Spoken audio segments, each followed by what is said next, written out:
One day I would like to have Right. I would like to have a live version. Right. And I want people to see like how different it is when we're just rambling versus the Gilmore Girls version I put out every week. 12 seconds later. And welcome to Minding the Multiverse. My name is Gabriel. And I am Jeremy. And we are here to talk about comics, culture, and learning Latin. I screwed this up. Sorry. Hold on. Gathered together from the cosmic reaches of the universe. You mean our guest tonight is... Dedicated to truth, justice, and peace. It's the world's greatest superpower show.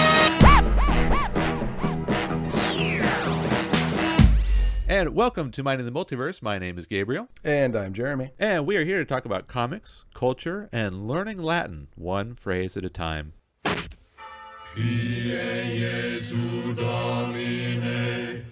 Jeremy, this week our phrase is mea maxima culpa. Are you familiar with this one? No. I don't know any Latin whatsoever.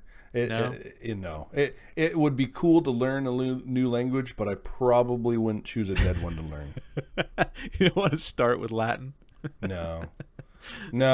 That makes sense. I don't fault you on that one. Well, for your knowledge, it means through my most grievous fault. Okay. And this phrase is especially relevant this week because I have a personal apology to make. Actually, I have two. First, I apologize for the delay of this episode. My bad. I was doing some yard work and while doing something very dangerous, but with adult supervision. My wife was there. I slipped in some wet leaves and just folded my leg the wrong direction. And if you've ever done this before, you know what I'm talking about. But that was on me. That was my bad. So last week I couldn't actually fit in my recording area because of the size of the brace that is on my leg. So I apologize for the lateness, especially we kind of left on a cliffhanger. So, We're doing a 2-part episode. So yeah, that's on me and my damned wet leaves.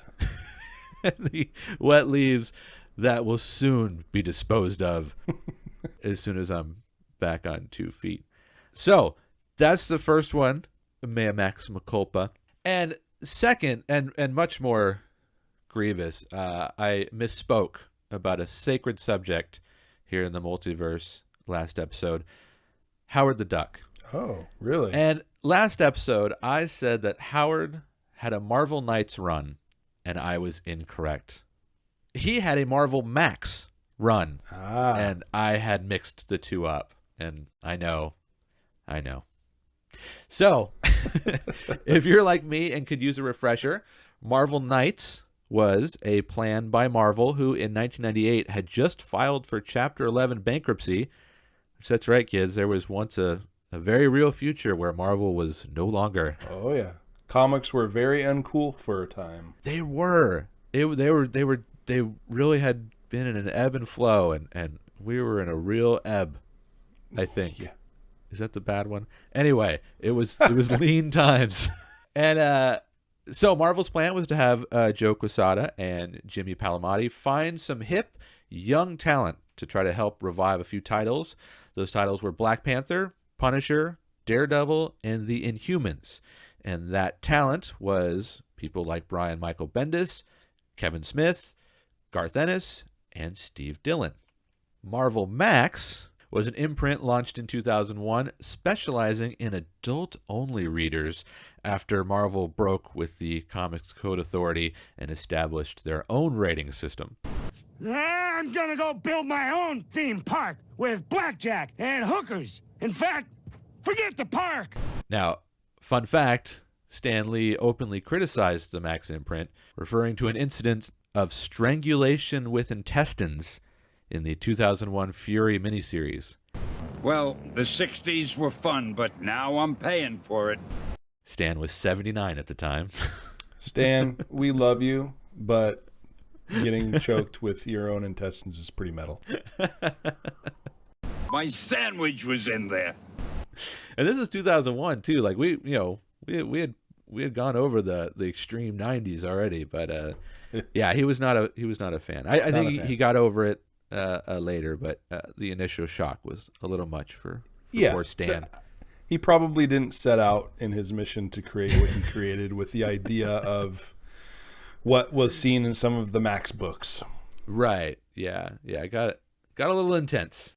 So if you're like me and you had those two mixed up, there you go. A little minor refresher. So before we jump back into our 2001 Punisher storyline, which was a Marvel Knights run, Marvel Max run, and please join me next week when I correct myself on that, probably. But speaking of Punisher is a good practicing Catholic, and he would definitely know Mea Maxima Culpa. And I mean, he's all about fixing these grievous faults. Yes, he is. Lots of folks are making grievous faults around him, and Frank is not happy about those faults. So and he's here to make the world a better place. So with that, we'll jump back into the second half of our coverage of this classic 2001 Punisher storyline. Welcome back, Frank. Yeah. So it was definitely a cliffhanger. We saw not the final, obviously, standoff between Ma and Nucci's goons and Frank, but they definitely got the drop on him. Mm-hmm. And we were left with him, face down, passing out. Last thing he saw was the fire from all the havoc that he had caused, regardless of almost dying. And funny that you say, his mission to make the world a better place. No. Was I wrong on that one? Yeah. Frank he's not too concerned with other people's happiness. He's not concerned with his own happiness. That's for damn sure. Definitely is all about hate. He kills these people because he hates them. Okay. The criminal element that he targets are the people who took what he cared for the most. Right. His wife and his kid. And that kept his hate tank pretty full. It's overflowing with the power of 20 raging suns. Yes. His hate tank is quite, maxed out. And, he has little bits of discussion. If you remember from previous episode, he has these neighbors that he will very, very, in short sentences communicate with them a little bit. And he doesn't do this to help at all. It's not really about that. I mean, he obviously doesn't want innocent people to die, right? So that's why he's also doing what he's doing. But it's not really for that. It's because he hates them. He hates them, and they need to die. That's it. Right. If other people get hurt, obviously that's not okay. He doesn't want innocent people to die.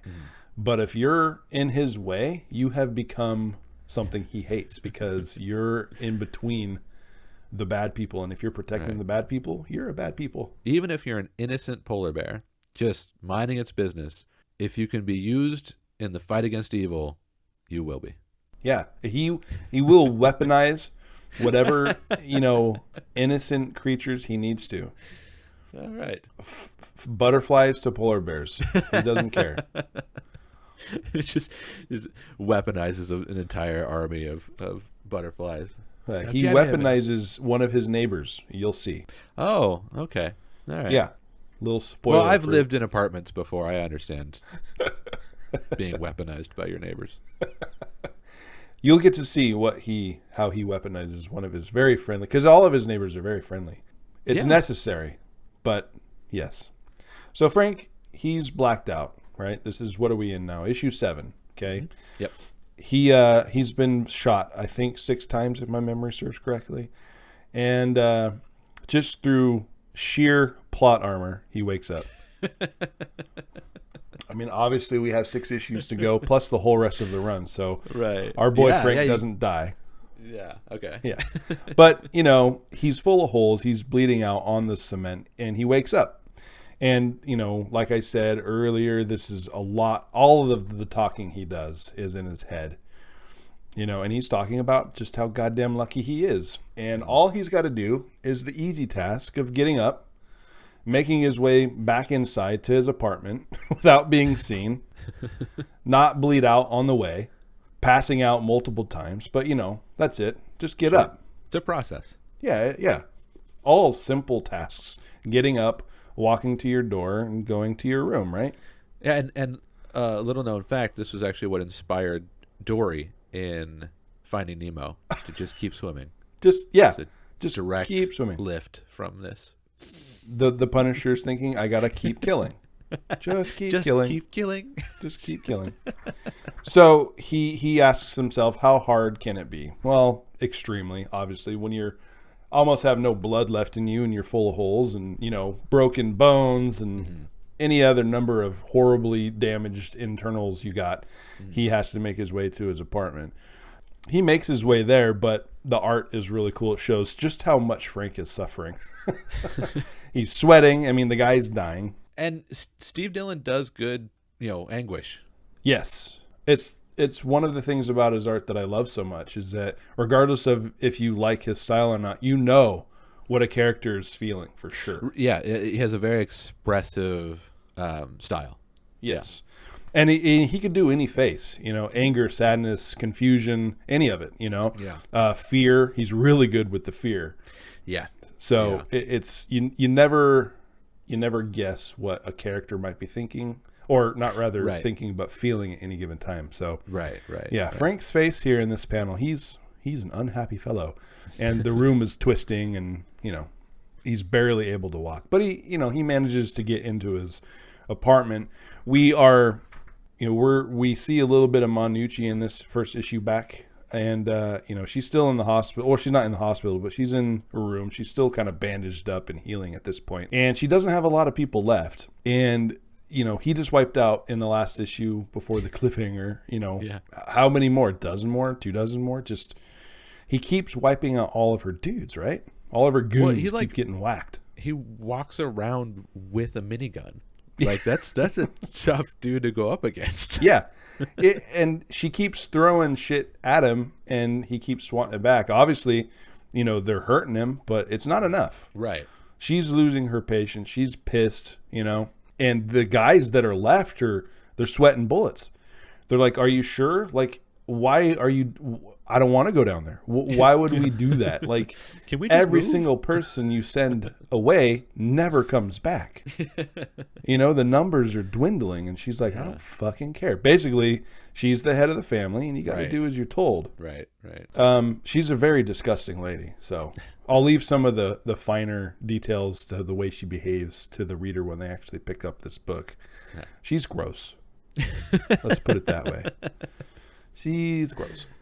So Frank does manage to get back into his apartment, and he's trailing blood the whole way. I don't think Frank is really in the mind frame to think about those kind of details at this point, because he collapses immediately onto his table. Typical like action movie scene where the hero makes his way back and he just collapses, busting shit up along the way. We find him. Well, okay, I have to also say that I'm going to kind of skim over the detective Soap and Molly Richthofen, or whatever her name was, subplot. Okay. It's important, but it doesn't really add a lot to Got it. How fun the book is. There's moments in each of these chapters where they're just kind of going around trying to pick up pieces of what's happening. Mm-hmm. They're always a step or three behind. Got it. So it's more of like a narrative tool, just to kind of give more exposition. It was more exposition. I don't know if these characters are important later after this particular first 12 issues. Then maybe they are. I'd have to go back, and I have the other ones. I just have to read them. It's been years. Gotcha. So as of right now, it's just they're doing their detective thing. You can imagine that's it. fine. I mean, we're all team Bud Plug over here. So exactly. Once he was out of the picture, who whatever. cares, right? Yeah, they can do whatever. Yeah. Rest in peace, Bud Plug. But they're doing some things in that, they're kind of moving the story along of the vigilantes that are out there. So remember, there's those three vigilantes, the Holy, Mr. Payback, and Elite. Ugh. Yeah. Yeah. So we see the two detectives are kind of following that, even though Soap was like, that's bullshit. None of this stuff is what the Punisher does. Like the Holy has been carving crosses into the foreheads of his victims, that kind of shit. Yeah, that's a very different vibe. Yeah. And Soap knows right away, not that, but Captain wants you to do it, so you got to do it.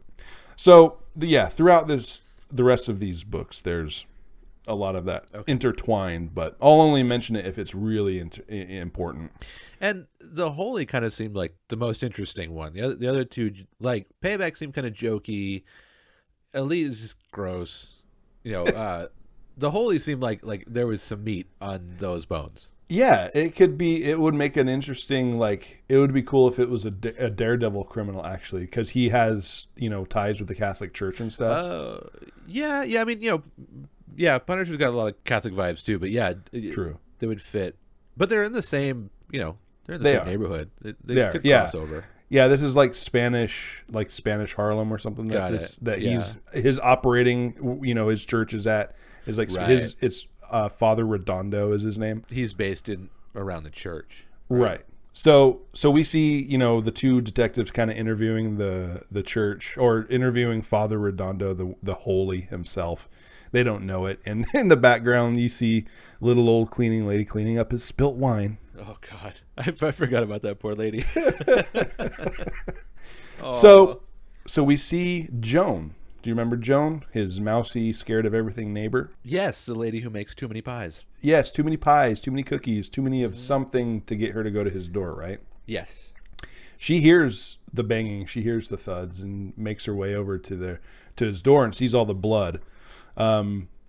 She walks in, she sees the puddle of blood, but there's nobody there, and she's Mr. Smith, because remember he's going by John Smith. And she opens up the door to the room, and she sees all of his guns and all the ammo. It's basically, she sees his armory, and she's freaking out. And behind her is Frank, standing there looking the way Frank looks, with 6 holes with blood pouring out of them. Ooh. And he's got the look on his face like, I'm going to break your damn neck. But obviously Joan's innocent. He wouldn't do that. But he's not happy at all that she's in there. Right, yeah.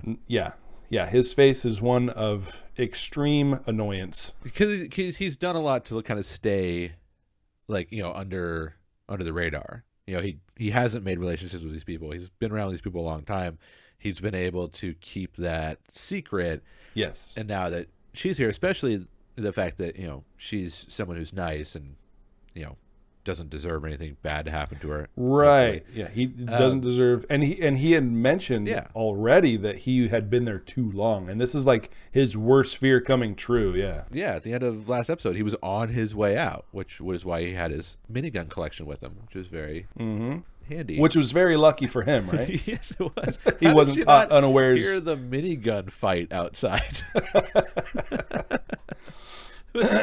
It's basically his worst Black fear. Hawk Down right outside of her window. Yeah, no shit. Man, she must really crank the tunes when she's fucking. I don't know if this door is going to protect me. We see a couple of splash pages here and there of what the other vigilantes are up to.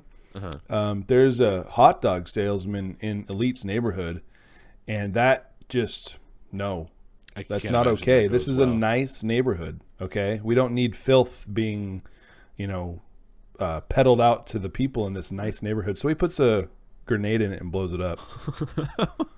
I love street hot dogs. What's this guy's problem? It's filth. He would hate the food truck movement. He says that this kind of riffraff lowers the tone. Ugh. And he needs to go. Well, he doesn't kill the hot dog vendor himself. Oh, that's good. Yeah, he ran away. It's just his livelihood that was destroyed. His name should be the HOA, not the Elite. I know, right? He's so concerned about neighborhood ordinances. I'm sorry, you're parked too close to the end of this curb. The HOA. The HOA. I am enforcer. Yeah, no, that guy sucks. Yeah, he sucks. He super sucks. He's a little bit crazy, that's for sure. Joan, freaking out, She doesn't know what to do. She goes and she gets Dave, Spacker Dave. Okay, so he lets her leave. So she sees. Oh yeah. You know what? I kind of missed that. I was gonna ask you. Okay, so he gives her the death stare. She's like, "Oh snap!" Then what? And then we see a little bit of the elite, and it's Dave, and so she goes to get Dave. And so what we find out is that when Dave and her return to the room, Dave and her go back into the room, and she says, and then he just fell over. So he was there, he surprised her, but then collapsed. Okay, got it. Like he used one last shred of his energy to get up to, I don't know, maybe make her leave or scare or whatever, but then he collapsed, right? Okay. He is bleeding to death big time. Priorities. Yes, right. Dave, he's like, don't call an ambulance, don't call the cops. This is the freaking Punisher, right? Right. This guy is a big deal, and we need to help him. He's the one who kills all these bad guys, and if we call the cops or an ambulance, you know, the cops will be involved in one way or another, and he doesn't want that. Gotcha. So does Dave make this? Does he make this assumption based on like the weaponry? Because Frank isn't in uniform, right? Because he was moving. Nope, he was in uniform. Oh, so okay. He was leaving. He had a big jacket on, a trench coat. He was leaving the apartment building, but he was on his way to like do the final cleanup of the Nucci family. Oh, okay, got it. Yeah, Got so it. he was geared up, ready to go. Okay. So now he's laying there, passed out on his floor, and Joan and Dave are looking at him in his Punisher outfit, Full Punisher regalia. full on. Right. So Dave convinces her not to call anybody, and that they need to help him. Right? They need to get this guy healed up, stitched up, fixed up, whatever they need to do, and not inform anybody. And if anybody comes calling, because you know the bad guys will come, is what he says basically. You got to be cool. We got to protect him. So they lift him up. He's heavy as shit. Yeah. They get him into a bed, and he said he kind of wakes up.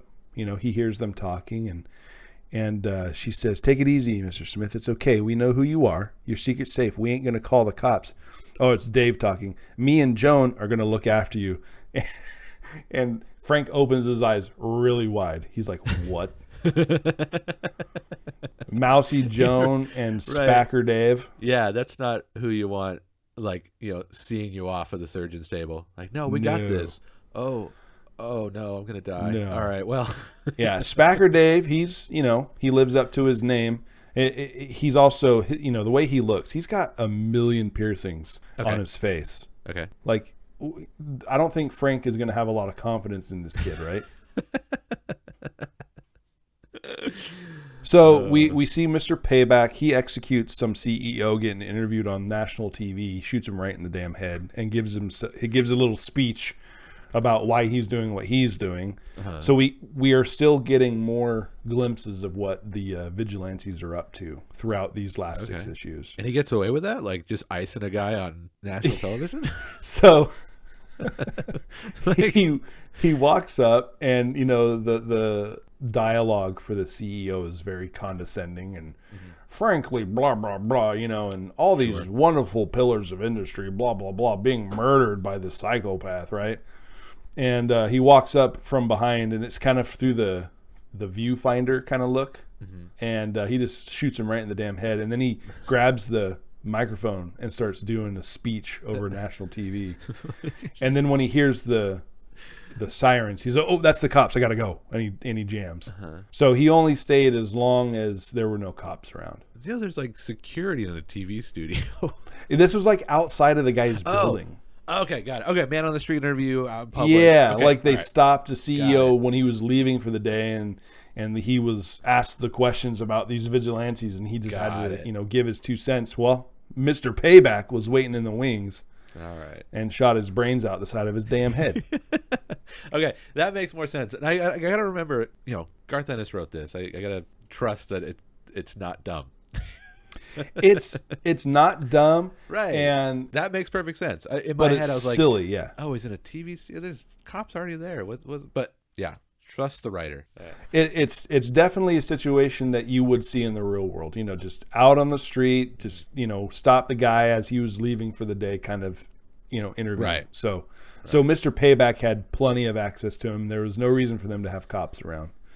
But he jams as soon as he hears, sirens. Gets the hell out of there. But yeah, so we see those two very nervous goons that were talking to Monucci before, who she had sent to go watch the building to make sure he doesn't leave. Okay. They're actually getting a cup of coffee in a diner, and they actually see the interview of Mr. Payback shooting the guy. And they're just like, okay, well, shit, we better go. Like, they don't want to do this. They know that everybody who goes to that freaking apartment building dies. Oh, really? So they're just like dead men walking. They're like, yeah, that's exactly what he says. Yeah, this is the condemned man's last meal. That's what they say. Yeah. But they resign themselves to their fate, and they pose themselves as cops. So they're kind of being a little bit smarter about it, just trying to. Yeah, rather than just storm in. Right. And they go to Joan's door first, and she's cold as fucking ice. She's like, yes, no, don't know anything. I just stay here. I'm scared of everything. I don't go outside. And just shuts the door. Which is reasonable. Like that, I would buy that. Yeah. Yeah. And she closes the door, and he's like, what a weird little chick. So she was fine. She did what Spacker Dave had asked her. She was cool, calm, and collected. Right. Didn't give up any information, right? Nice. Spacker Dave, on the other hand, the one who was extremely happy about the situation. This is so cool. It's the freaking Punisher. You got to be cool. You got to play it straight. You got to be all right. And then they come to his door, and he freaks the fuck out. Oh no. Yeah, he's like, you got to be cool. I got to be cool. Got to be cool. He opens the door, and he just starts yelling. He opens the door, and like they have their fake badge out. He opens the door, and he literally is like, ah! He just screams, "You're not cops!" He just straight away accuses these guys. I know who you are. I know who you're here. You're here for him, but I'm not saying nothing. I'm not betraying the Punisher. Oh, Dave. So he totally loses his fucking shit. Oh. Yeah. And then he's like, you guys get lost. And they're just like, really, pal? Yeah, no. Yeah. See, he's screwed up. Yeah. Spacker Dave, he's not so reliable when it comes to some pressure, it seems. Okay. Joan did her job. Dave fucked it up. Yeah. So now we're into issue 8, and Joan is sitting with Mr. Smith, and she asks, why do you do it? Why do you kill bad people? And this is where Frank just says, I hate them. That's all he says. I hate them. No. It's not for any other reason. She says, I thought it would be because you wanted to make the world a safer place for good people. He doesn't say anything else after that. No, it's because I hate them. All right. So Frank he's still laid up. I mean, he's this splash page of chapter 8. He's literally laying in this bed that's just soaked with blood. Okay. Yeah. And he's laying there, and his inner dialogue is, well, I didn't think it was going to be like this when I finally bit the dust, but here I am laying in a pool of my own damn blood with Spacker Dave and Joan for company. Of all the ways for somebody like him to go out, right? I mean, that's really the only variable. He had to have known that he was going to go out in a pool of his own blood. Like, it was just pool the of his own variable blood, of yes. Who it was going to be spending those last moments with. Exactly. He never thought it would be in somebody's dirty ass bed. That's for sure. No, it would probably be like, Daredevil reading him his last rites or something like that. That's probably what he more had in mind. Exactly. Or the electric chair. Right. Yeah. Make it quick, but no, not with these two. Slowly bleeding out. Right. With nothing but meek Joan for company and Spacker Dave, who actually now at this point is yelling and screaming, and there's a lot of ruckus going on.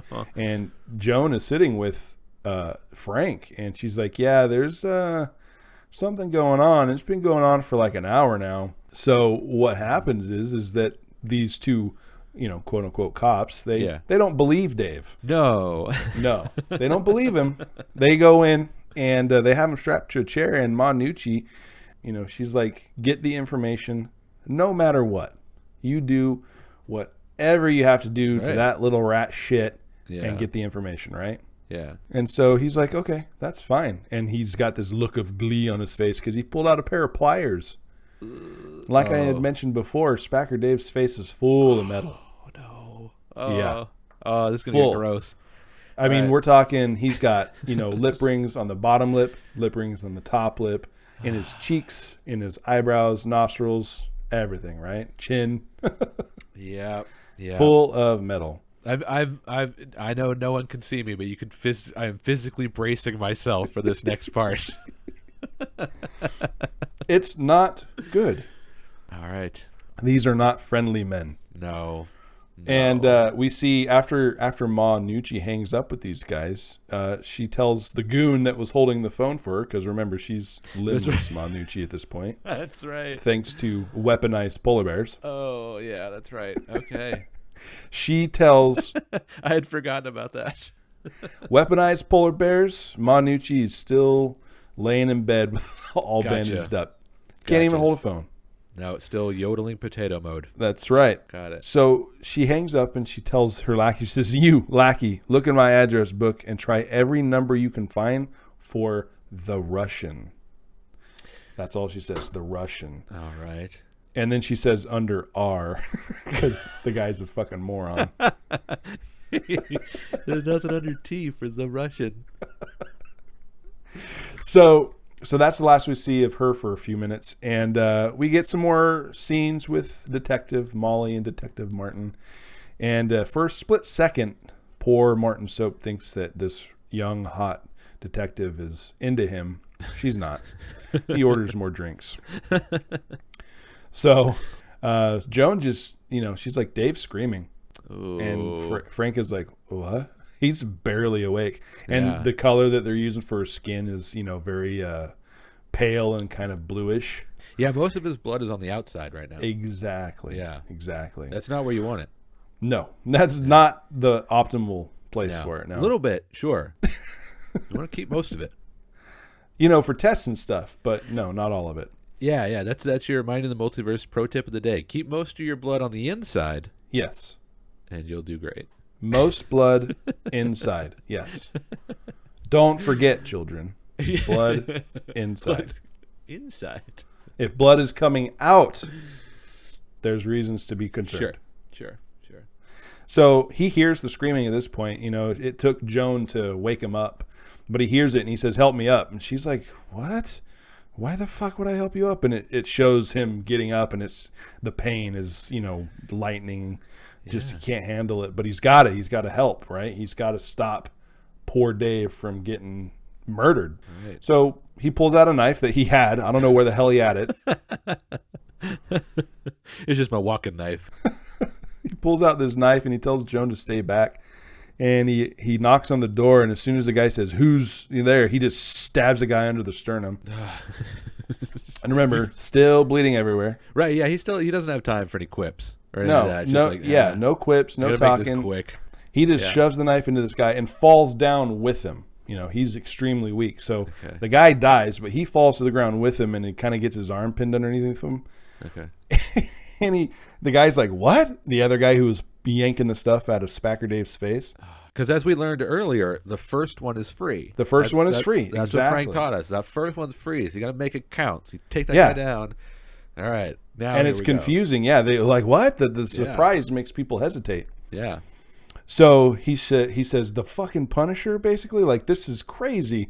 And Frank just holds the knife up and presses a button, and it's a ballistic knife. So the blade shoots into this guy's chest. What the fuck? That's not a thing.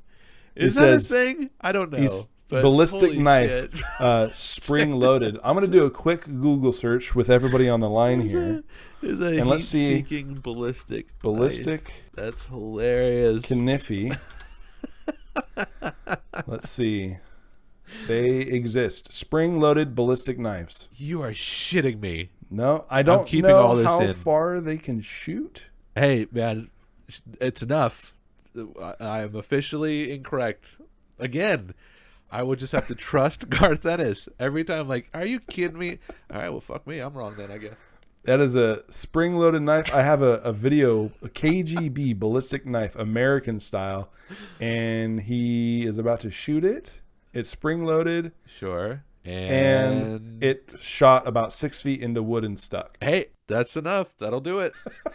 All right. So Frank's got a KGB spring-loaded action knife. That's right. I'm in it. I'm with it. All and right. just like you and myself, this goon had no idea that such a thing existed. He thought he had a free shot. He was so ready to die too, and then even after being prepared, he gets stuck. Goes, what the goddamn? Stabbed from across the room. Wow. All right. Well. All right. That's Gabe 0 and his 2. All right. Moving on. So Frank is now on the ground. He's dispatched yet another 2 of Monucci's goons. Wow. And with much effort on his part, even though it still seemed easy for him, Joan comes in to help him up, and Frank points out to Joan they've pulled out his rings. And she looks, the look on her face is one of shock. We don't get to see his face, though, luckily. We are saved the gore. He doesn't look good, I'm sure, but we don't see it. Okay. Yeah. Oh, and I also have to say, I forgot to say, he doesn't say anything. He freaked out at the door, but while they're torturing him, he doesn't give up where he's at. Oh, really? Yeah. That's pretty metal. All right. So when it came down to it, when it really mattered and the rubber hit the road, he hung tight. That's right. All right. Well, when it really counted, Dave held strong. He couldn't handle opening a door, but having all of the metal ripped out of his face, he was able to. Wow. Yeah. All right. Pretty crazy, huh? Yeah. Well, hopefully Frank appreciates that when he, comes to and maybe, sets up a GoFundMe for some plastic surgery for poor Spacker Dave. Something, right? Yeah, So a thank you of some kind, a card at least. Yeah, hopefully Joan will make him some cookies or something once he can eat again, once his lips heal. Oh, that's so gross. All right, way to hang on, Dave. I'm proud of you. Dave's a hero, and he didn't he needlessly put himself in that situation, but he could have just not opened the door. Exactly. He could have just been not home, but right.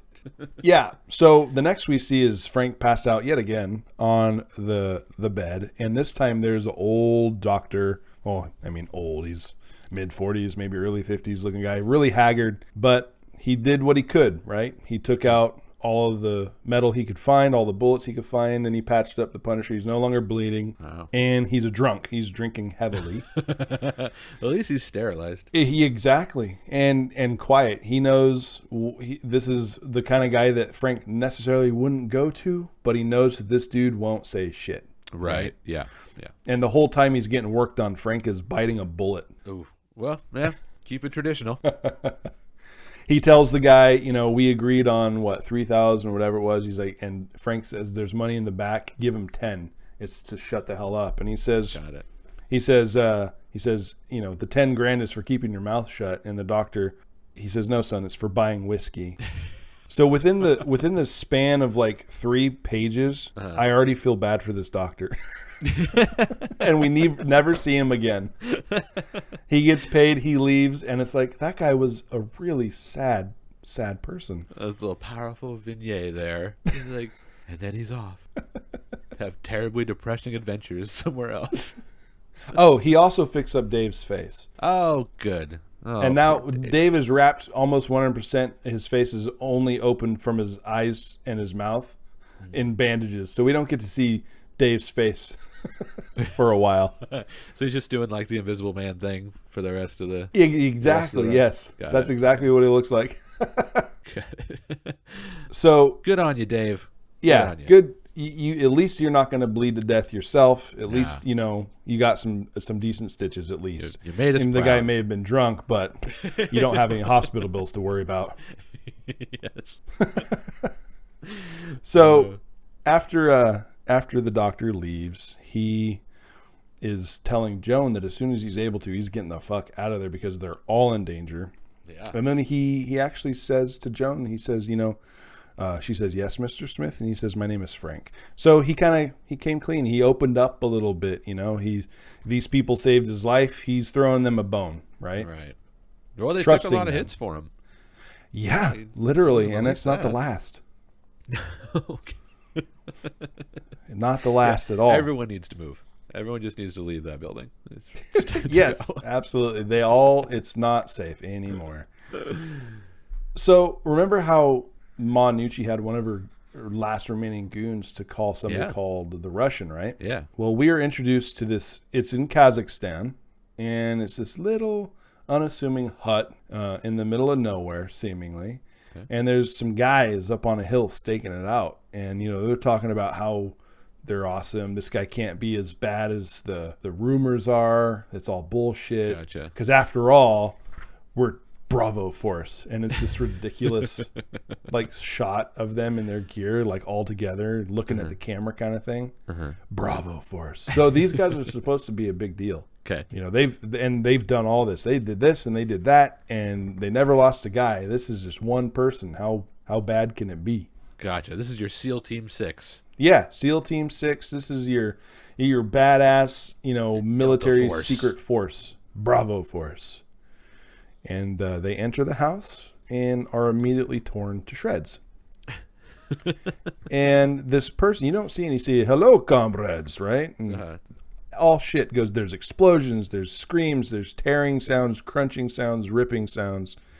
The building, this little hut is just getting torn apart. And then we see a person fly out of a window. And then we see a person fly out of the front door completely naked with a gun. His like M16 or whatever his automatic rifle is, bent around his neck like a necklace. And classic. He's saying, crawl back to your masters, little man. Tell them my patience runs thin. One more of these stupid attempts on my life, and the Russian will come for them. Now go. Dun, dun, dun. Yeah. So this badass Bravo Force team, was 100% not up to the task to kill the Russian. So that's a little taste of who this guy is. We see the inside of the building as he answers the phone, because this is kind of a flashback to when he gets the call initially, right? Oh, okay, got it.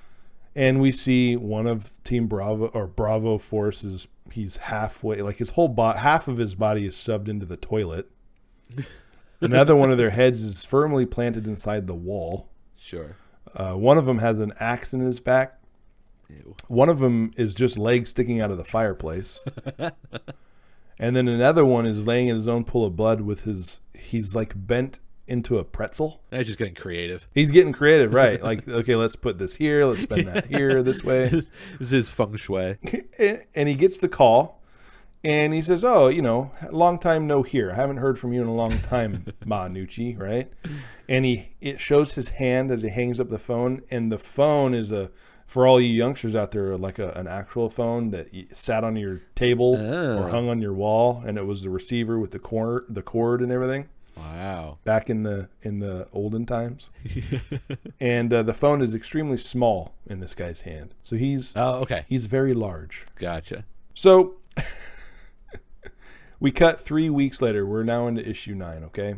3 weeks later, and Ma Nucci, she's wearing like this little black suit. She's sitting on a nice plushy couch, and she's yelling. She's on voice, like a speakerphone, and she's yelling at other families. Nobody is coming to help her.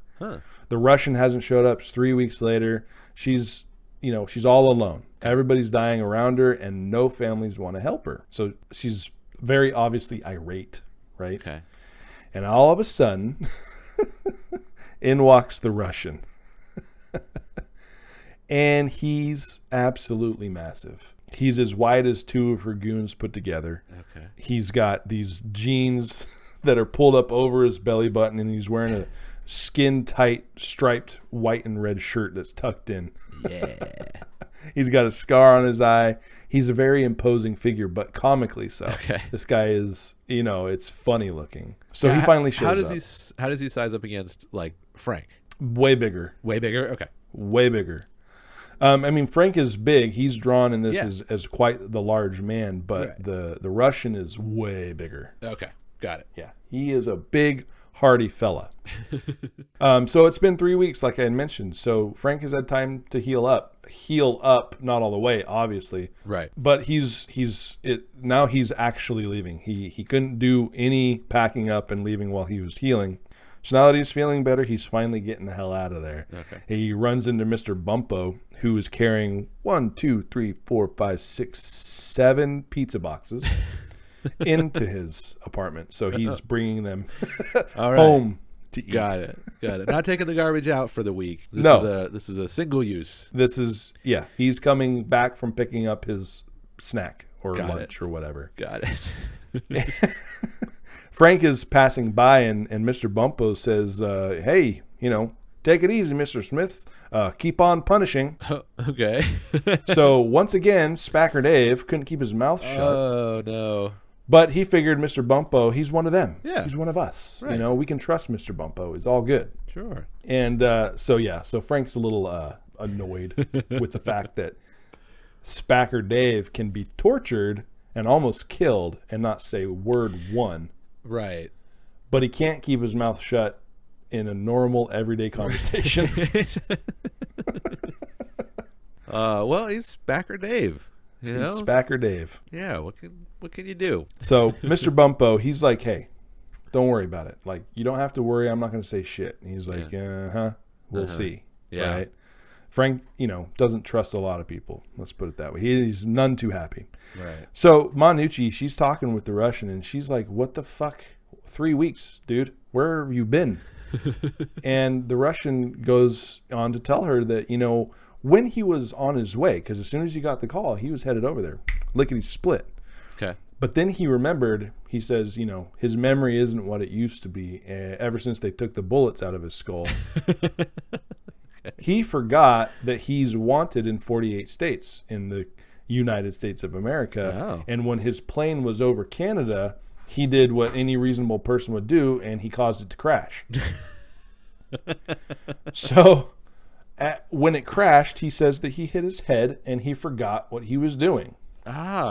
He forgot why he was in the plane. He forgot why he was in Canada. And so for 3 weeks, he just kind of ran around, and then memory came back and he remembered, oh yeah, I was supposed to go see Manucci. So he makes his way from Canada to her house. That's what took so long. Okay. Well, I mean, hey, as excuses for being late go, it's a pretty good one. Yeah. Yeah. I crashed in a plane. Yeah. And I forgot what I was doing. Yeah. Happens. See, he's also very excited about this because she played it up like, the Punisher is this great American superhero, right? And he's like, who do I get to fight? Thor, Iron Man, that kind of thing. Like, who is this? And she hands him a picture of the Punisher, and he's like, big skull is cool. And then he asks how much, right? And she says 10 million, and he's super happy about that. He says the Russian could buy many pairs of Levi's for that amount. Mini compact disc. He's stoked. The thought of new jeans is a big deal. Man. Yeah. I love the Russian. He's great. So she says, I have these two idiots right here. They're going to show you where he's at. They're going to take you right to him. He's still there. And they are not happy. Once again, these guys have been watching all their buddies, all their brothers in arms die every single time they go anywhere near that place. Yeah, they have a very real perception of being red shirts. Right, exactly. They know, like, all right, well, we're gonna escort this human tank, and then we're gonna die, and then the human tank is gonna do whatever he's gonna do, but we are for sure going to die. So it's been nice working with you, Nunzio. Keep it real. See you on the other side. Peace out. And they almost do that. They're like, no, like, this is no, I don't want to. And the Russian grabs one of them, and he's like, like a reassuring, how you would do with a friend who's worried. You put your arm around them and give them a little squeeze, a reassuring, like, it's fine, pal. Right. You'll be okay. Yeah. Well, he grabs him and he lifts him up and he says, relax. And he squeezes. He gives him that reassuring, friendly squeeze, right? It's going to be fine. And instantly kills him. His face turns purple and blood comes out of his mouth. And he says, just you and me now, partner. To the other guy. You know what? I would venture to say that the first goon got off light. Like, you know what? We're gonna die. At least this will be quick, and I'll be here. I won't be shredded. It was by something super awful. fast. Yeah, he died really fast. His internal organs were liquefied almost immediately. So he did get out easy, that's for sure. Yeah. All right. Yeah. Good luck, So- other guy. I love the Russian. He's a great character. We cut back to Frank. He's loading up his van, and he's telling Dave why he's got to get out of there. He asks him basically the same thing we had just said. Why the hell could you resist the torture, but not an everyday conversation? Like, get your shit together, basically, right?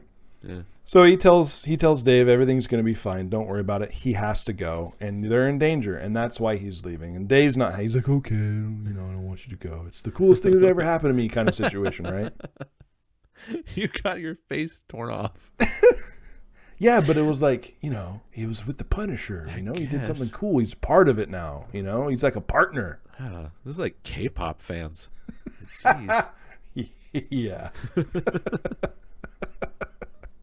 We see Molly, Detective Richtofen, and Detective Soap. They're still outside of Manucci's place. They're still waiting for their big opening, their plan to come to fruition.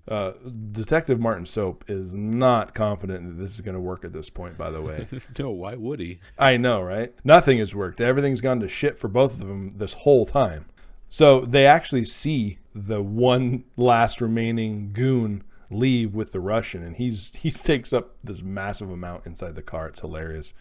And they get some pictures to find out who the fuck this guy is, right? Okay. A little bit more on the vigilantes now too, by the way. Oh, okay. Right? Yeah, so we get to see that, they're starting to be on the news more, and they start to kind of each one of them independently start to get an idea, teaming up. Dun, dun. With the Punisher returning, and then these new vigilantes doing what they're doing, it's this weird rash of vigilante murders happening, and the Holy, Elite, and Mr. Payback all get the same idea, basically. Whoa, we could be a team, and all we need is the Punisher to lead us. Oh, no. Yeah, because that's Yeah. right. They think that they're all like birds of a feather or whatever. Yeah. But yeah, no. You guys are all sick psychopaths. Yeah. Our sick psychopath is our guy. We don't want Exactly. any new sick psychopaths. I'm sorry. Yeah, and Frank is 100% of the mind that there's only room for one vigilante like him. Right. And he's very Right. directed. He's going against the mob and stuff like that. Like, these guys are just like, they just like killing. They just like killing. Yeah, they're killing people that Yeah. are innocent. They may be doing shady shit. Right, but- like Payback is kind of, he's murdering people, because like of their occupation. Like, that's still Right. not really, like, unless your occupation is mafia, like, that's just your job or whatever. Right. The Holy, at least he gets confessions from people. It's like, it's not just happenstance. Yeah, he's killing folks that don't necessarily deserve to die, but definitely if they could get arrested and go to jail for theft or have something sinned like that in his moral structure or whatever. And then the Elite can just go fuck off. Like, fuck your shit, whatever. That guy sucks. But Yeah, the guy hella sucks. yeah. Hella sucks. Like, I get where Mr. Payback's coming from, but not Right, to that yeah. extent, obviously. Right, yeah.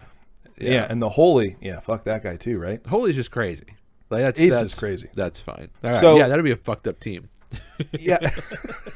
But they're convinced. They're like, this gives me an idea. And Frank is actually watching the same, while he's loading up his guns, he has the TV on and he sees the same report that they do. That is, are these connected? Right? And he's like, like, what is this? Like, what are they trying to say? Right. Right?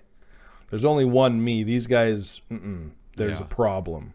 Right. So that kind of lays the little seed that he's going to do something about those problems, Got it. right? Got it. Because But Punisher's an established character. He's got he's got brand recognition. He's got he's got to be concerned about his copyright and who is tarnishing his good name.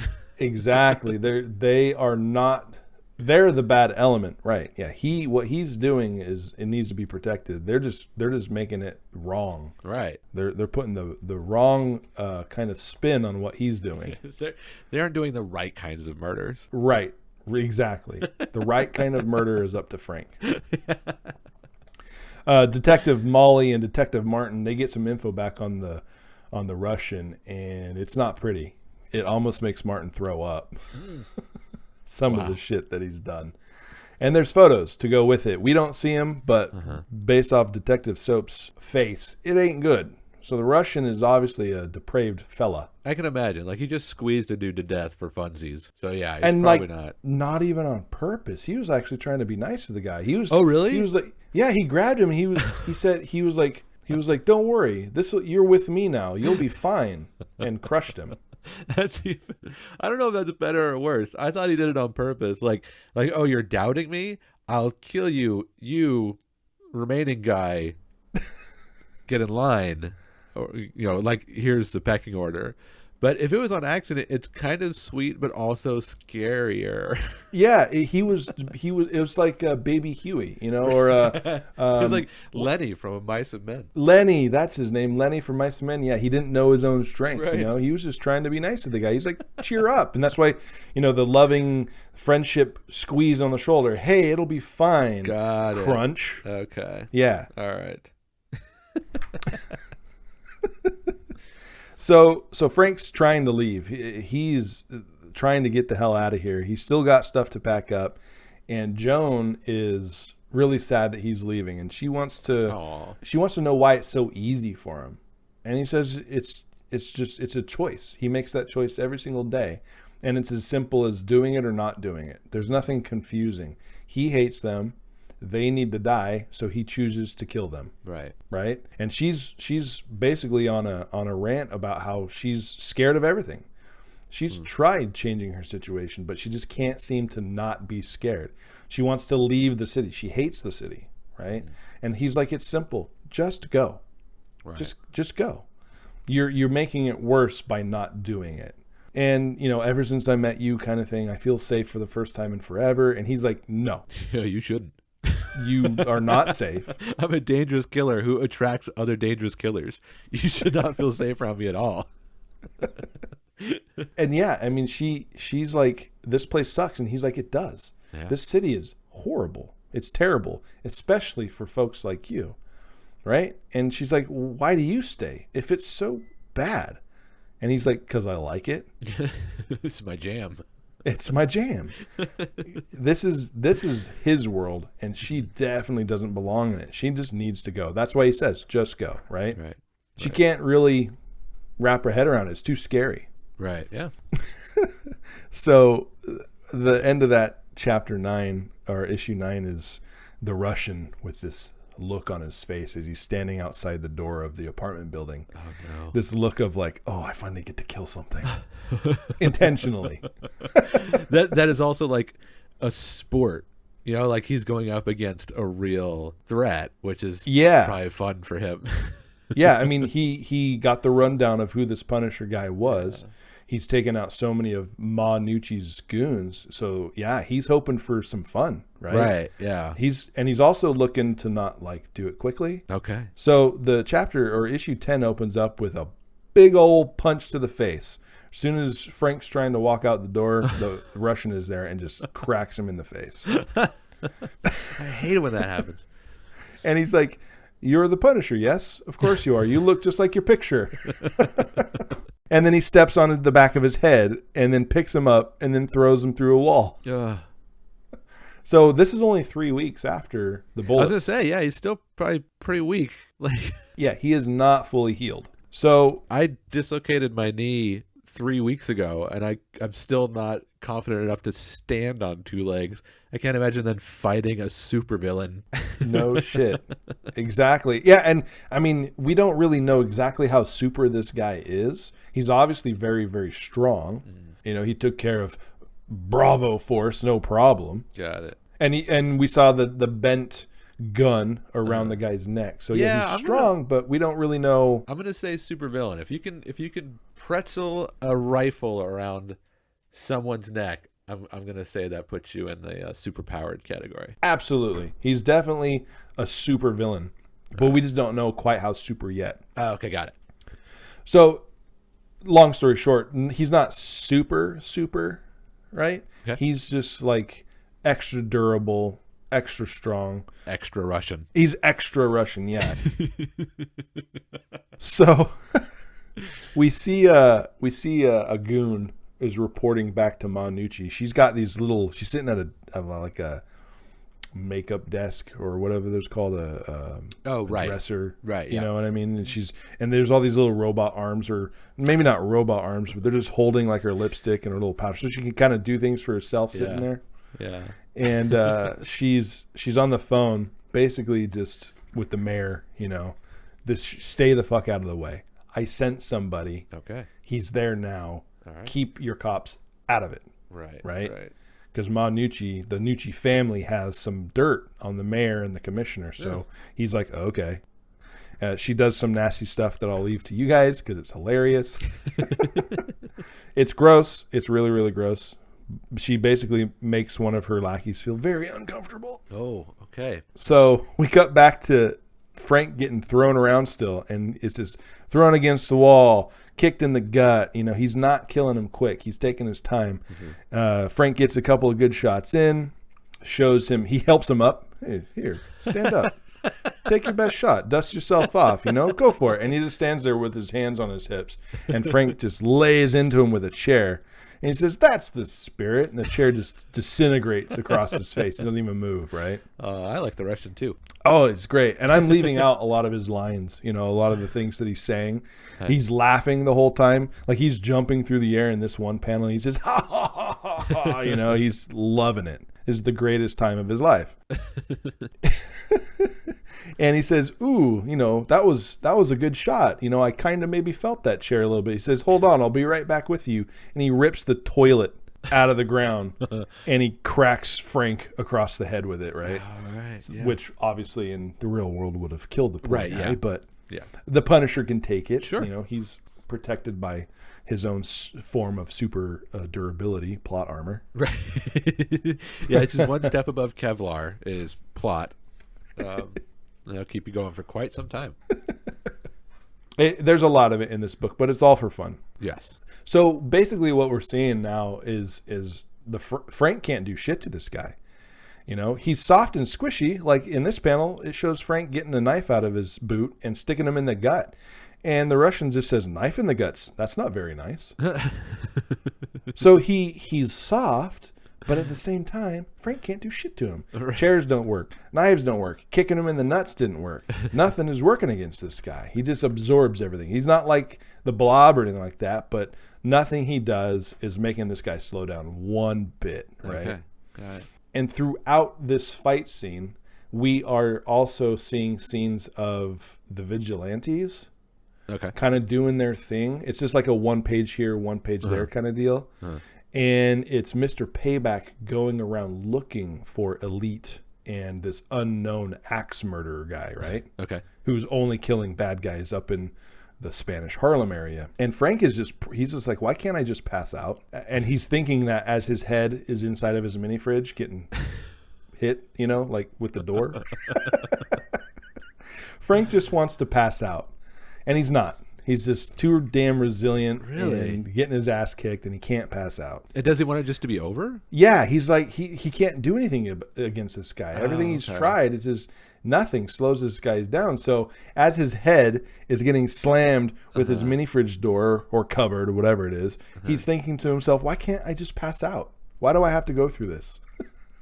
Just pass out and let me die asleep. You know? This has been enough. I'm good. I'm done. I'm good. I still got bullet holes that are healing me, and now I have my head in this fridge. Right.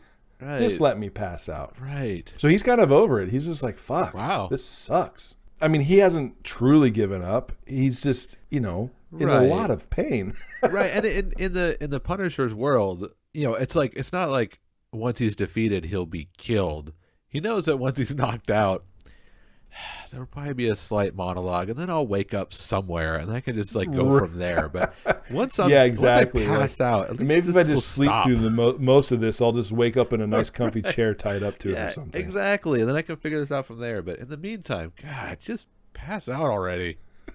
Jeez. Well, fortunately for us, unfortunately for Frank, he does not pass out. Okay. He gets his head slammed into the counter here, and he says, turn on the gas for no good reason. So he turns a burner on and he dodges a hit.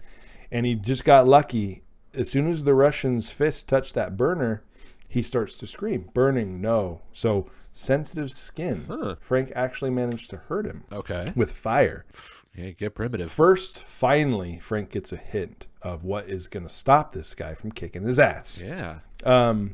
The vigilantes are still in the background here. A couple of panels of them all meeting up through, totally contrived situations to get them to actually find one another. Oh, I see. Yeah. And they have this ridiculous little meeting where they're like, yeah, we're totally alike. Oh, this is so cool.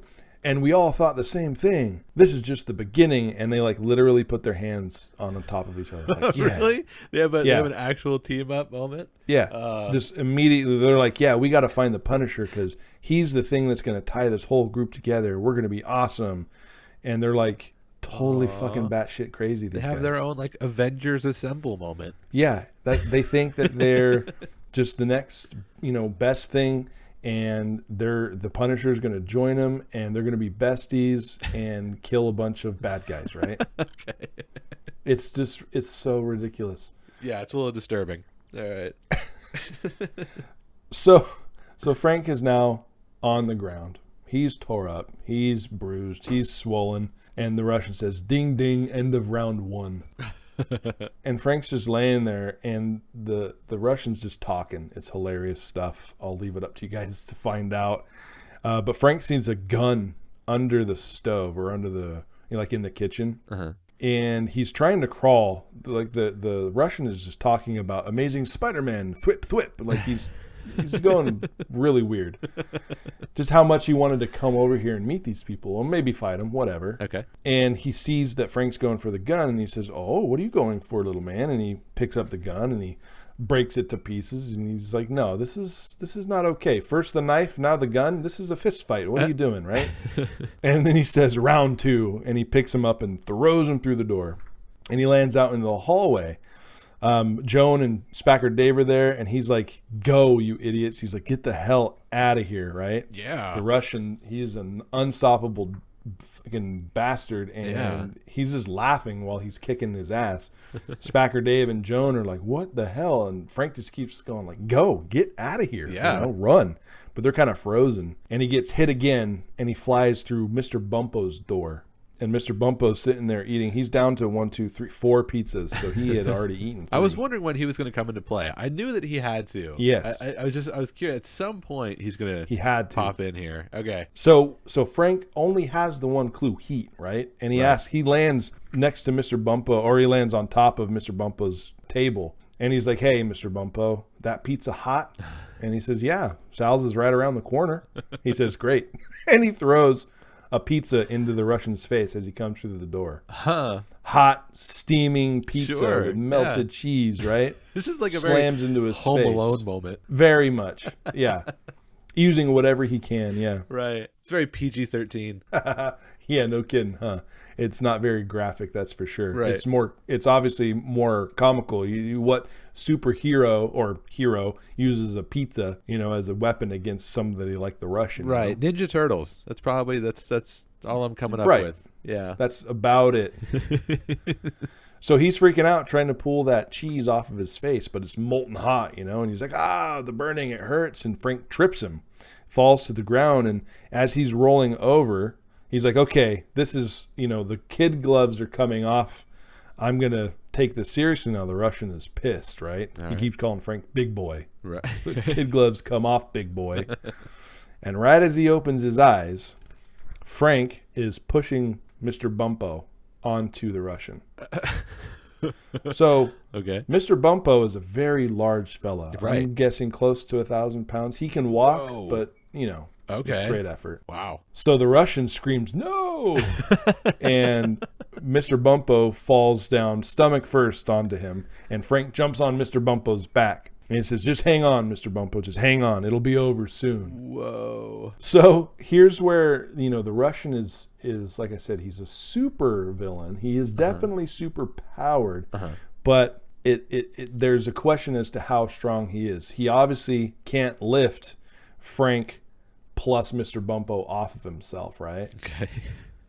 So there's a limit to his strength and to his durability, because after 20 minutes, he asks Mr. Bumpo, hey, about how long has it been? And Mr. Bumpo says, about 20 minutes. He says, great, we'll let it go for another 10. So they just lay on top of the Russian. He's long since stopped squirming for 30 minutes at least. So this is where he has weaponized his neighbor. Wow. Much Poor like the Mr. polar bear. Bumpo. That's awful. So traumatic. Well, he says, how long has it been, Mr. Bumpo? And he says, about 20 minutes, Mr. Smith.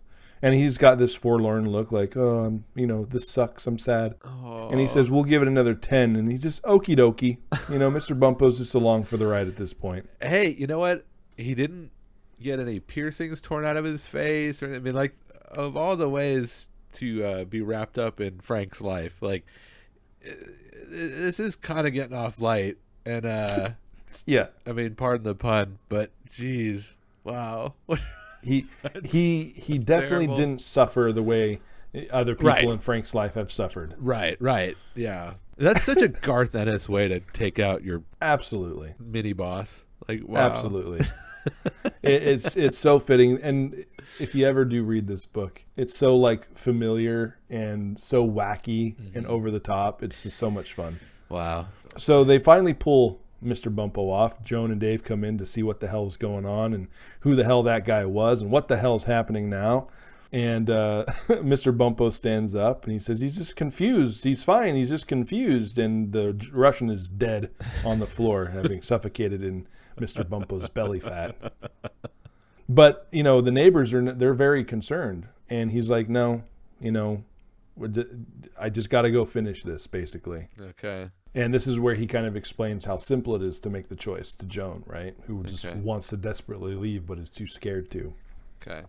So the one remaining goon that was with the Russian, he stayed in the car like a smart guy. He didn't go in with the Russian. He stayed. He's reading a book.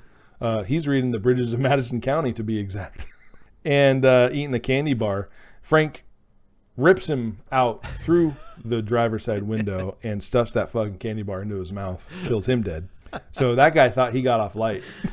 Oh man, I would have dropped off the Russian and then parked the car and then just ran away. Yep, just run just far. I would have brought a pair of Bermuda shorts and a t-shirt. I would have changed into them in an alley and just blended in. Yep, gone later. This is not worth it. It's funny you say that. You'll see why. Okay, all right. So Frank hijacks that car. He's got a gun and a bag. Anyways, we're at Ma Nucci's mansion, and she's actually she's on the floor, and I'm not trying to laugh at her plight with no arms and no legs, but she kind of deserves what's going on with her. Yeah. And she's struggling. If it takes years of therapy, I'm gonna walk again, right? And she's just on the ground wiggling around. It's hilarious. Anyways, she gets the report, that no word yet, nothing yet, right? He's taking his time. He's bringing me the Punisher's head, so she's still very confident, right? Okay. Detective Molly and Detective Martin, they are still stakeout, still waiting around, and they see the Punisher speed by, and that they think, okay, finally, here's the sign that we're waiting for. The Punisher's finally going after Ma Nucci herself, and they can finally wrap this up, right? So they're finally excited, and they speed off too. Okay. A little bit more discussion between the vigilantes. They're coming up with their plan. How are they going to approach the Punisher to become the team leader? That kind of thing. Goons. They call themselves He Will Lead the Vigilante Squad. Oh, it's the worst. Yeah. It's the worst, right? Ugh. Purposely, of course. It's the worst. And the splash page is hilarious. You got the Holy in the front with his axe. He's got his hand raised, a big skull in the background, Mr. Payback on the side, and Mr. Elite on the other, and they're walking towards, like, they're just these awesome guys, right? It's the worst. They're kind of like Bravo Force. They don't realize what kind of trouble they're in. So Punisher shows up, and Ma Nucci has managed to scrounge up her last remaining goons, right? she has been waiting for hours to hear from the Russian and still nothing. Yeah. And one of the goons up in the room is like, oh my God. And they're like, no way. This is not possible. And she finally looks out the window. They have to lift her up in her chair so she can see. Sure. And he's out there, and he had set fire to the grounds, and he's standing there with a gun, and he says, is this all you've got? And he's holding the Russian's head. Is this like Frank's say anything moment where he's just standing out front, and instead of holding a boombox above his head, he's holding up a severed head? He's got a gun, and he's got the Russian's head, and he's set fire to everything, so he's backlit, and he's standing there staring with one eye because the other eye is swollen shut at the goons on the ground, and they say, fuck this. They're not having it. One guy throws his gun on the ground, and then all of the other guys throw their gun on the ground, dude, and they jam. For real. You know? Like, there's a point where it's like, okay, you know what? Nah, I'm out. Good luck. You brought this on yourself. I'm out. See you later. I'm out. Good luck, Frank. Yep. A good half a dozen or more of these guys, they are done. Yeah. And she's calling them cowards. She's going nuts. Hey, you can't do this. I pay your wages. And they're like, you can't pay us enough to fight that. Yeah. Because you have to remember that all of these guys knew, or at least saw, this Russian guy. They knew what he did to that one goon. You know how they just crushed him. How the Punisher showed up there with the freaking guy's head. Right. There's no way these guys are going to get involved, right? Right, exactly. Yeah. Yeah, exactly. You just look at it as like, no, not going to happen. I am red shirt goon number 15. I'm out. I'm not going to get my head taken off for whatever it is you've got going on up there upstairs, Mrs. Potato Head. I'm out. Yeah. See you later. I mean, what can she be even like paying them with, you know? Like, she's at the end of her rope. She's run out of guys. There's nobody out doing any of her business. You know, right. It's just her alone now. Yeah. All these guys jammed, and I will not accept this. And she's screaming no. And Frank is yes. You know, he's very, very happy. He's so close he can taste it, right? All right. And the last issue, we're on issue 12 now, and it's not an action-packed issue at all. It's very simple. He's already killed everybody. Yeah. Everybody's already dead. Maz left. The last remaining goons said, fuck this shit, and they jammed. Right. Okay. And it's not like she's a threat. You know? No, not at all. She's sitting in a chair while he's pouring gasoline all over her room. Wow. And he's like, don't mind me, Ma. I'll be done and out of your way in no time. That is dark. Yeah. He's just dumping gas everywhere. And she's saying everything she can to try and get a rise out of him, to make him stop, to make him whatever, right? She's like, I can't believe you're doing this. You're the monster. You're a murderer. You should shoot yourself in the head because you're no better than any of us. You know, what you've done is genocide, right? She's losing her mind trying to get him to talk. He's not saying shit. Mm-hmm. He said that one thing. He says, you're a monster and I'm killing you. It's not complicated. And he says, because I want you gone from the face of the earth. And that's all he cares about. Yeah. It makes his motivation very simple. It's very simple. Yeah. You bad, you die. So, and there's gas everywhere. There's gas cans everywhere. He's totally soaked the whole place. And she's still screaming at him from that window. She could barely see out of it, but she's still screaming at him as he's walking away. She says that he's cursed and that he's damned, and that, you know, what he's going through is how it's always going to be for him. He's never going to find what he's looking for, right? She's trying to get a rise out of him still. And he just looks at her and says, whatever, and tosses, a grenade into the doorway, lights up the whole place. And before the fire can reach her, she manages to pull herself with her stubs out of the window, and she's flying or falling through the air, yelling, I'm coming to get you. The fire's raging behind her. She managed to flop herself out of the window, lands on the ground. Her wig comes off, and you can see the bear attack scars on her head. And she's literally biting his leg. Oh my God. Hey man, go out fighting. At least she's just... She said she wasn't going to give up, and she did not give up.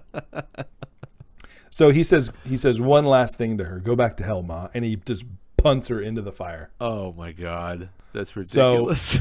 So that's the end. Yeah, and it's ridiculous too because there's a big raging fire. She's screaming no. Oh my God. And her torso is just flying through the air as he kicks her. Jesus. And you hear, or Molly and Martin are coming up through like the hedges, and they hear her scream, yeah, because she got kicked into the fire. Yeah, yeah. And then they see the house, right? All this time, this whole arc, they've been waiting.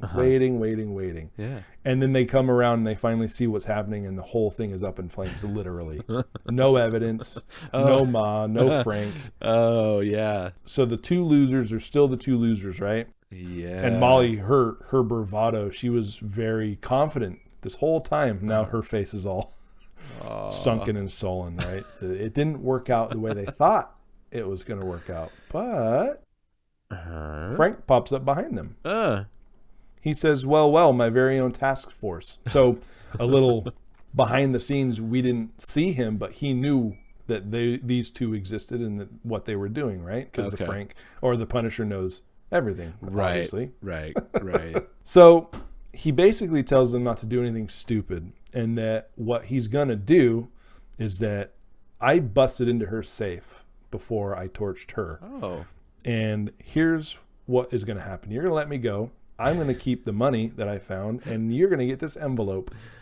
I'm going to walk away, and that's it. Wow. That's all that's going to happen here. She says, what is it? And he's like, it's photographs. And she said, what kind of photographs?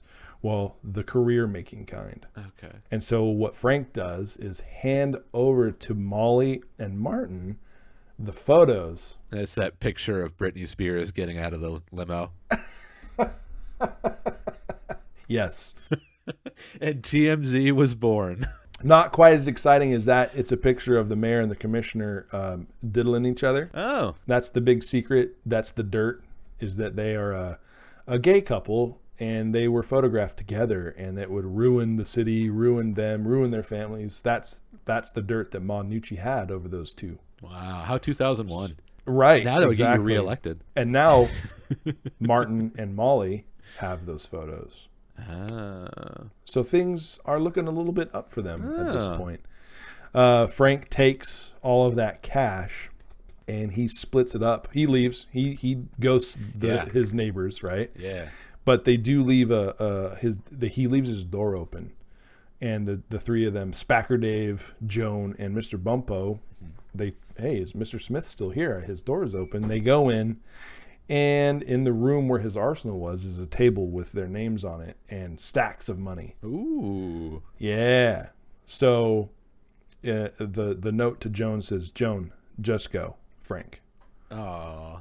And now she's got the money to be able to do it, right? Right, yeah. And then we see him, he's down in the alleyway and he hears them whooping and hollering and being excited. So he walks away. He feels like he finally did something that was nice for somebody. Aww. He kept them safe. Oh, that's nice. It's a nice little happy ending for them. Yeah, exactly.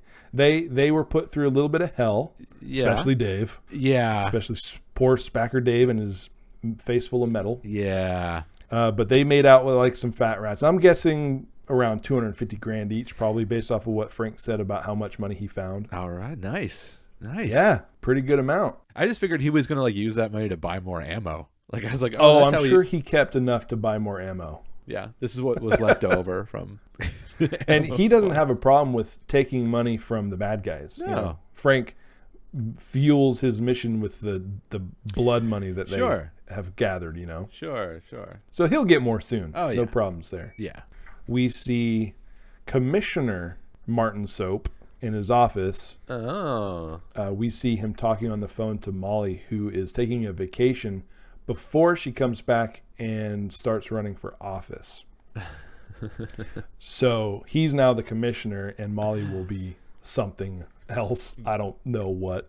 Gotcha. But the idea is they're going to be the new mayor and commissioner. Right. Gotcha. And he goes outside and he's like, wow, I just love this city. It's crazy how things can turn around. And he promptly gets shit on by a bird.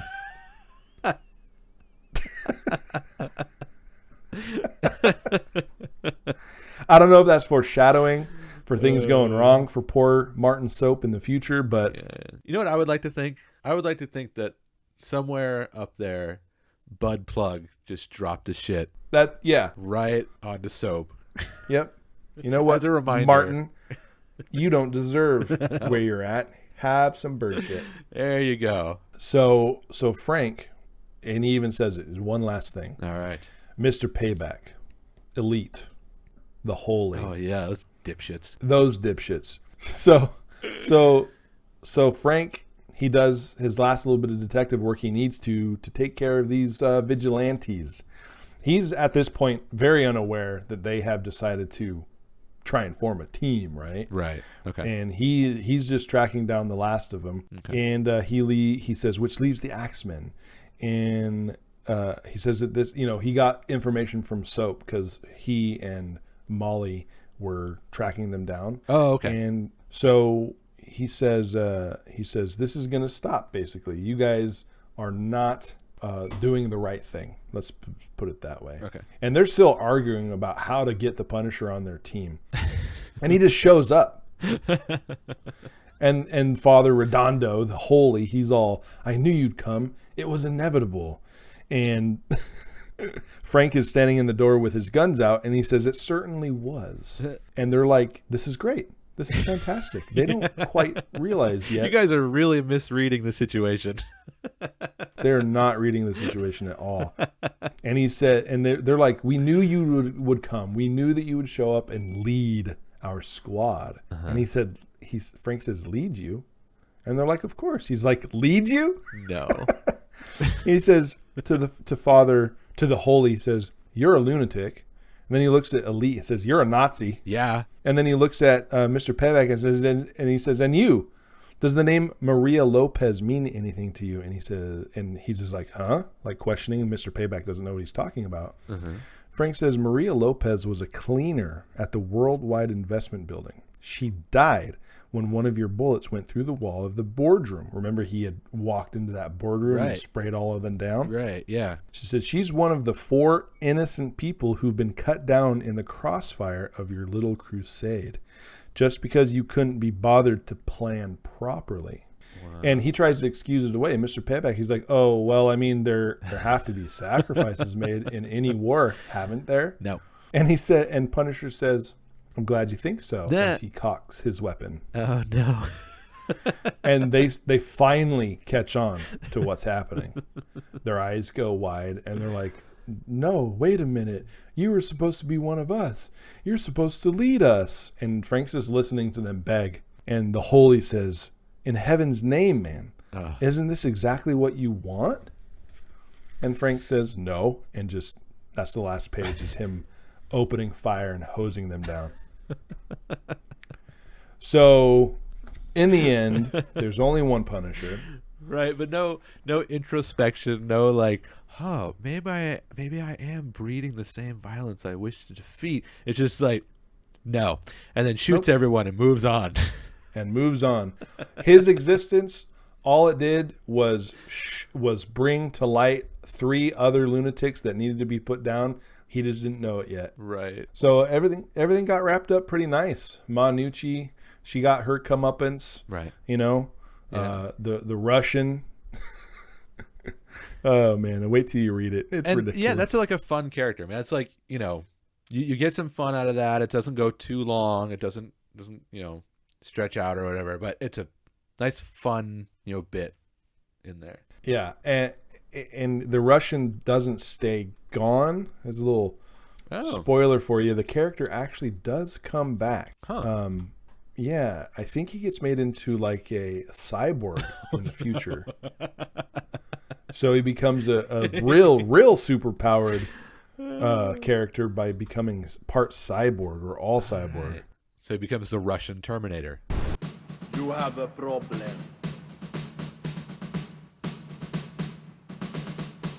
You're gonna die. Basically, yeah. And I want to say that he actually gets a pair of fake tits too. I'm not even joking. No, he becomes a Russian Terminator Robert Paulson. His name was Robert Paulson. Yeah, here he is. He's punching Spider-Man, and he's wearing a dress, and he's got boobs. Well, all right. Hey, man, we're all about non-binary gender acceptance here at the Multiverse.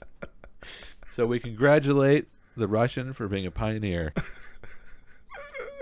Oh man, you gotta Google it. Oh man, I actually am right now.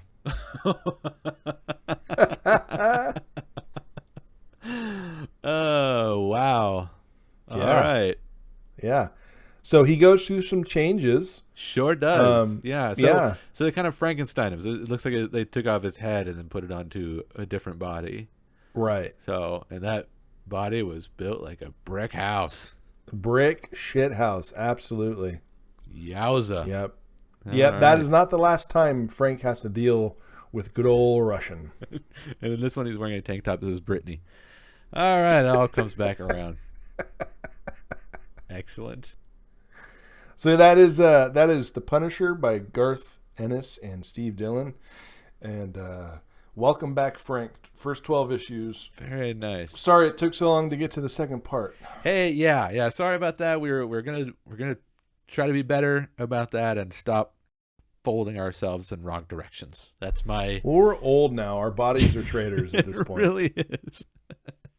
Although the last delay we had was due to weather and the fact that I live out in the woods and it snowed and I didn't have power for 5 days. So that was the last time we were late. That was less about me being old and more about me having poor lifestyle choices. We can't do anything about the weather. I'm sorry. No, but you can do something about living in the woods like a weirdo. And that's true. I've been saying that for a while. Yeah, it's just me and Ted Kaczynski living the life, or at least he was. Ted Kaczynski lives up the hill from you. Yeah. I could be like the renter of his old shack. I don't know. I haven't looked it up. I should probably do a Google search. Yeah, probably. All right. Well, thank you for that. That was a nice journey, but it was very encapsulated. Like it was a very told in one arc kind of story, which is nice when you're getting into a new character. Like you don't. For sure. I didn't feel like I needed to know a lot going in, but I have fully enjoyed that story, on the way out. So yeah, that was awesome. So would you recommend that one? Of course, absolutely. I recommend anything by Garth Ennis. If Steve Dillon's drawn it, you're gonna get awesome art. Mm-hmm. And if you don't like his art, you can just take your opinion and shove it. You can take your wrong opinion and get the hell out of here. Right. Your wrong opinion is correct.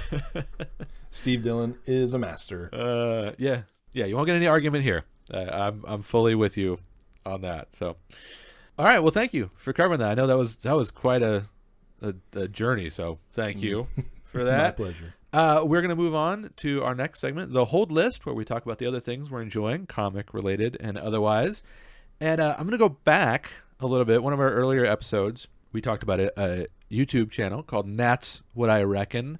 Excellent YouTube channel. Yes, absolutely. We're both big fans. It's a cooking channel. It's some comedy stuff. It's really, really high quality stuff. And so we talked about his channel. We talked about some of his cooking. And I mentioned that I had pre-ordered his book. And so I wanted to talk about that a little bit. I received it. It was the first package I've received directly from Australia in a long time, if not ever. Very nice. So that's neat. Pretty cool. It didn't have any spiders or snakes in it, I hope? No, but I did open it outside just in case there's some enormous spider that was weighed the same as a book. I thought, well, this is probably a book, but it could just be a famous Australian book spider. I don't know. Precautions, I think, are totally warranted. So I am definitely going to, so spoiler alert, I'm going to recommend this book. If you're looking for it, you can't really look by the author name because I can't find his name. I've been looking and it's Nat or Nat's What I Reckon. But there's even his book doesn't have his real name. No, his book is by Nat's What I Reckon. Wow. In the copyright notice, it's copyrighted by Nat's What I Reckon, like LLC or whatever. He is referred to only as Nat. I went on to his booking information. Just like if you're going to book him for like an event. Right. Yeah, it's Nat. Nat. That's it. You can email his agent. I'm going to guess that his name is either Nat and that's it, or it's Nathan. What, like Seal? He's just like Nat. He only has one name.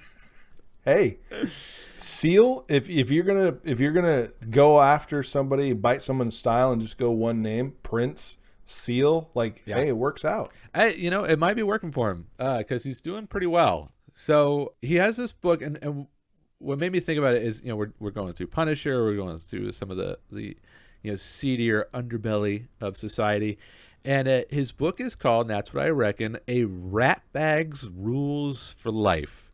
So a lot of the content in this book is kind of pushing against kind of mainstream attitudes about self-expression, which I think is really interesting. He talks a lot about his beginning comedy career and just kind of advice for being a performer and for getting over certain aspects of self-esteem and self-confidence and following your voice and things like that. So it's part cookbook, it's part autobiography, and then it's like an equal third kind of like a mental health promotion book. It talks a lot about kind of believing in yourself and having your own voice and following that kind of thing. And he performs at festivals. There was I think it's the Anxiety Festival. Oh wow. Something like that. Where it's literally it's a place to get together and talk about the realities of the world that we live in, and that it's not always pleasant, and there's better ways than others to deal with things, and sure, he talks about getting over that in his younger days and kind of having this philosophy that I've found really inspiring, and it's been really interesting to learn more about this guy. And he's very funny. He has very, very funny writing style. Yeah. And a lot of that translates to his writing, the way that he performs and things like that. So you'll get, like a little boost to your self-confidence. He's always telling you what a champion you are. Yep. And how great, things can be, and how you just, sometimes things are crappy, but you need to get through it. And you get through it, and you're better on the other side. I know we were talking about this earlier. You said he has some TED Talks, kind of stuff about this. Yeah, I saw. It was like an 8-minute long video, super easy to watch. Yeah, it's really great stuff. Like he talks about that a bit, and even the conception of even talking about it, how we don't even like to talk about stress or anxiety or depression or things like that. We kind of shy away from it as a society, and there's a stigma just in addressing it. Sure. Before you can even try to resolve it, even to admit that it's a thing is something we don't like to do. It's true. So yeah, I appreciated that. There's a lot in here. So you'll get that, and then bonus, you'll learn a lot of new Australian swear words, which is always handy to have in your arsenal. Be a more well-rounded swearer. Yeah, well, it's if you're ever going to another country, it's always a good idea to learn a bit of their language. Yeah. And obviously, you start with the swear words first. Right. And you'll find a handy glossary in the back of the book about just Australian phrases that he uses. That's awesome. So you can get more familiar with it. So yeah, definitely check this out. Again, it's Nat's What I Reckon is the writer. Good luck with that. And the book is called Uncook Yourself: A Ratbag's Rules for Life. It's got a bit of a comic book feel to it too, because a lot of the all the recipes are illustrated. Oh, that's awesome. So it's not just a listing of ingredients and stuff like that and directions.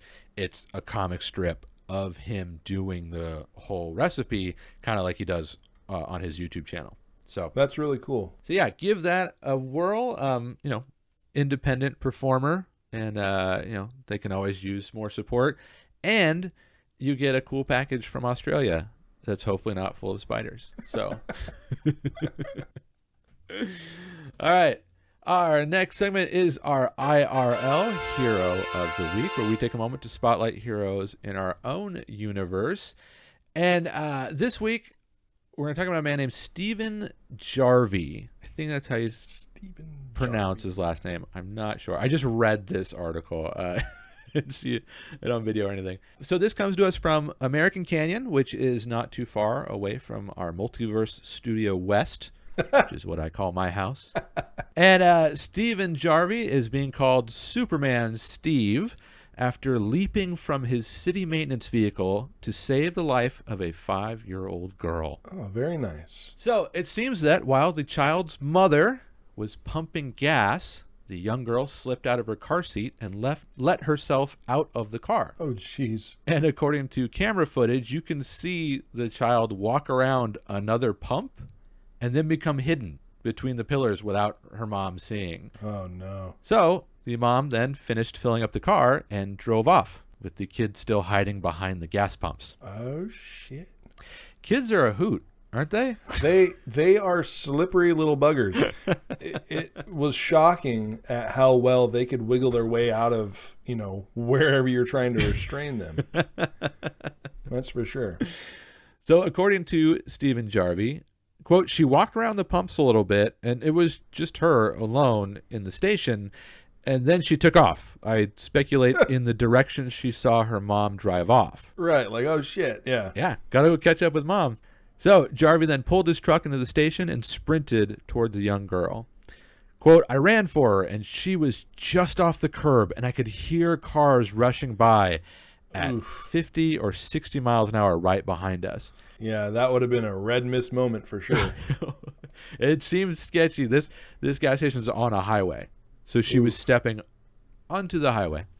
Yikes. And he said, it was really scary, and I did not think my old knees could move that fast. Oh, shit. And I understand that sentiment. No kidding. So Jarvie said that after scooping the child out of the street, he held her, tried to calm her down, and called 911. American Canyon Police Chief Oscar Ortiz said, quote, the child was running toward the street and Superman Steve jumped into action, and it could have been a real terrible tragedy. Yeah, could have been awful. Yeah. It's a kind of a worse nightmare scenario. Absolutely. So, along with being recognized as a hero at a city council meeting and receiving 2 commemorative coins, Nice. we're also recognizing him here. So, Superman Steve, you are our hero of the week. Good on you, buddy. Right? It's always Hell nice yeah. to hear that kind of story of our blue collar brothers jumping into action, making It's the world a cool better place. because a lot of people ask themselves what they would do in a situation. Oh, that was terrible. What would I do? Yeah. Well, now he knows what he would do. Yeah. It's spring into action and be a hero. That's right. And get Be 2 badass. commemorative coins.